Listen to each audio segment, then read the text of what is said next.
9ஆம் நிலை. இயேசு 3ஆம் முறை கீழே விழுகிறார். திவ்ய இயேசுவே, உம்மை ஆராதித்து வணங்கி உமக்கு நன்றி அறிந்த தோத்திரம் செலுத்துகின்றோம். அது ஏனென்றால் உமது பாரமான திருச்சிலுவையை கொண்டு உலகத்தை மீட்டு ரட்சித்தீர்.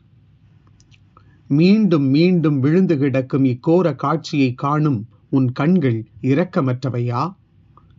உன் உள்ளம் பாறையாகிவிட்டதா? விழுந்த என்னை தூக்கிவிட உனக்கு மனமில்லையா? நீ 1000 முறை பாவத்தில் விழுந்தாலும் உன்னை தூக்கிவிட்டு மன்னித்து அனுப்ப நான் தயாராக இருக்கிறேன். உன் சுமை தாங்கி நான். உன் அயலான் உனக்கு செய்யும் சிறு குற்றத்தை கூட மன்னிக்கவும் மறக்கவும் உனக்கு மனமில்லையே, ஏன்? ஜெபம். 3 முறை விழுந்த இயேசுவே, நானும் உன்னை தீர்ப்பிடேன், இனி பாவம் செய்யாதே என்று சொல்லி பாவம் செய்தவர்களுக்கு உம் கருணை உள்ளத்தை காட்டிய கருணாகரன் நீர். பிறரின் சுமைகளை தாங்கி சுகத்தை கொடுக்க வேண்டியவன் நான். தவறுகின்றவர்களின் மீது இரக்கம் கொண்டு அவர்களை புரிந்து கொண்டு நல்வழி காட்ட வேண்டியவன் நான்.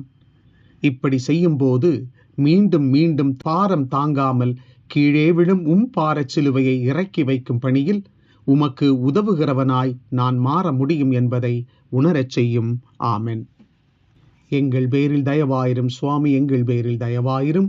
மரித்த விசுவாசிகளுடைய ஆன்மாக்கள் இறைவனுடைய இரக்கத்தினால் நித்திய சமாதானத்தில் இளைப்பாற கடவன. ஆமென்.